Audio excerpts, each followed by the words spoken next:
another book called The 12. That's also a good book, but it's supplemental reading. It includes essays about each of AA's 12 steps, written by one of AA's founders, many years after the Big Book came out. The instructions for how to work the steps are in the original Big Book. Who is this book for? For you. For everyone. For anyone who feels weighed down by anger, resentment, worry, or fear.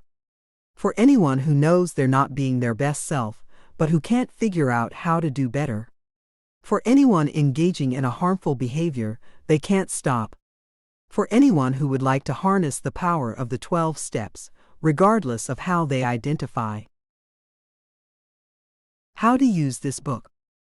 You've probably heard the word sponsor as it relates to AA before.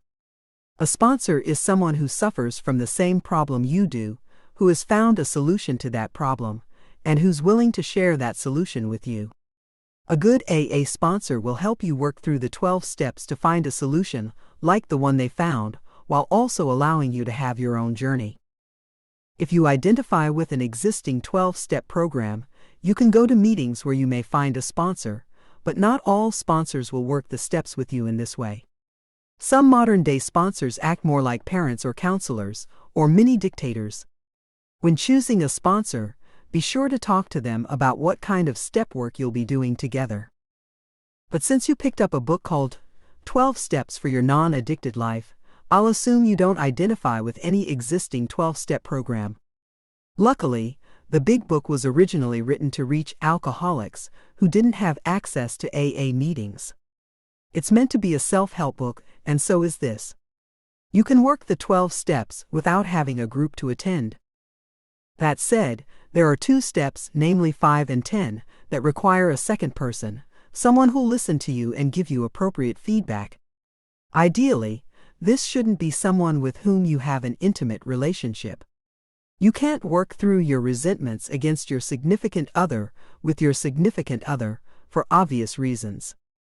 The Big Book recommends a friend or spiritual advisor for those who don't have a fellow alcoholic with whom to work. You may find that your pastor or your therapist could fill this role. We'll talk through specific requirements when we get to step 5. If you have a friend who might be interested in this way of life, perhaps they'll join you on this journey and you can sponsor each other. You may be able to find others who've been through this process online, or through groups like All Addictions Anonymous that don't have specific requirements for membership. At the end of each chapter is a section labeled, How to Do This Step. This section will give you concrete instructions. For some steps the how-to is very simple. You'll say a prayer or acknowledge a truth. For other steps, the instructions will require a lot of sustained effort. I strongly recommend that you not skip ahead. We've got a saying in AA, the steps are in order for a reason. You won't be able to properly understand or do a step that's ahead of where you are. Worse, reading ahead may scare you from continuing on. Do the step you're on, and don't worry about what's coming next. You'll be able to do it when you get to it. That said, at the back of the book, there are some personal stories from people who've used these steps for problems other than alcoholism. If you relate to one of their problems, it might be helpful to read their story now, so you can see how doing these steps might work for you. Anger, J.D. Childhood physical and sexual abuse, Kimberly. Chronic illness, Kim. Disability, Charlie. Food, Annie. Mental illness, Melinda. People-pleasing codependency, Sue. Sexual assault, Julie. But remember, this only works if you work it. Reading this book won't do anything for you. You have to actually work each step in order and continue working them. But only for the rest of your life. Introduction. Almost everyone has heard of Alcoholics Anonymous and its 12 steps, which have birthed multiple other 12-step programs. Examples include Al-Anon, Narcotics Anonymous, Overeaters Anonymous, and Gamblers Anonymous. There are more than 30 12-step programs, so it seems whatever your problem, there's a 12-step group for you. And while not everyone finds 12-step programs useful, Many people use the principles taught there to live happier, more fulfilling, more productive, and more peaceful lives. But what if you don't have a problem? What if you suffer only from a vague feeling of helplessness and hopelessness?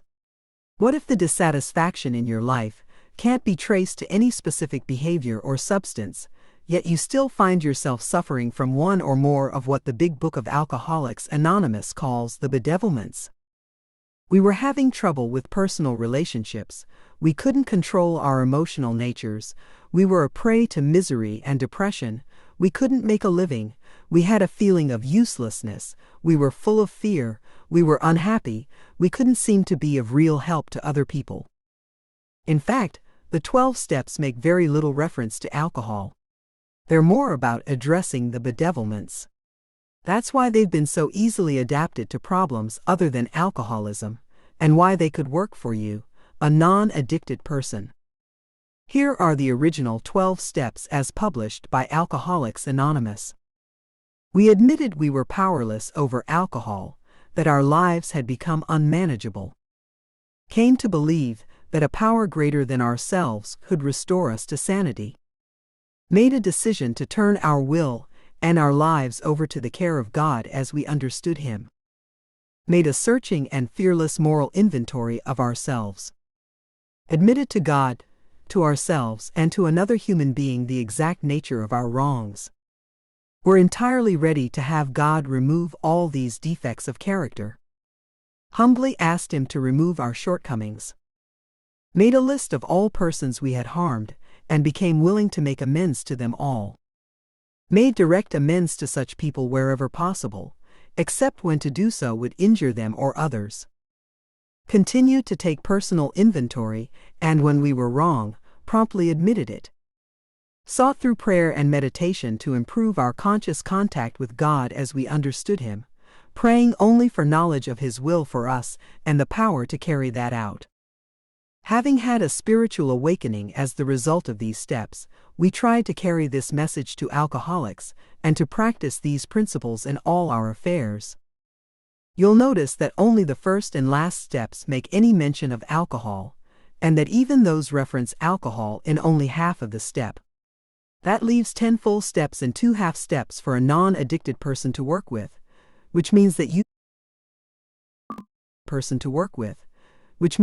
too can use these principles to be happy, joyous, and free, as we say in AA. You might think it would be easier for someone who doesn't suffer from a life-threatening addiction or a career-threatening behavior to work these steps, but that doesn't seem to be the case. According to AA lore, Bill Wilson, one of AA's founders, was once asked why more non-alcoholics don't use the 12 steps. His answer was that they weren't desperate enough. We say working the steps for a reason, they take work. As an alcoholic, I suffer from a fatal illness. It seems pretty obvious that I should put as much time and effort into treating my disease as needed. Still, I don't work at this as hard as I should sometimes. How much more difficult will it be for you, a person whose problems might not be fatal? I won't lie and say it's going to be easy. What can I offer you as a reward for all that effort?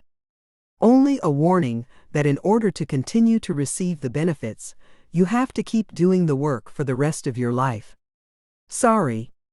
There's no one and done in the world of spiritual fitness. But check out the promises the Big Book makes to those who do follow these principles. They're often referred to as the 9th step promises because they're promised to us as a result of making it halfway through step 9. We are going to know a new freedom and a new happiness. We will not regret the past, nor wish to shut the door on it. We will comprehend the word serenity, and we will know peace. No matter how far down the scale we have gone, we will see how our experience can benefit others. That feeling of uselessness and self-pity will disappear. We will lose interest in selfish things and gain interest in our fellows. Self-seeking will slip away. Our whole attitude and outlook upon life will change. Fear of people and of economic insecurity will leave us. We will intuitively know how to handle situations which used to baffle us. We will suddenly realize that God is doing for us what we could not do for ourselves.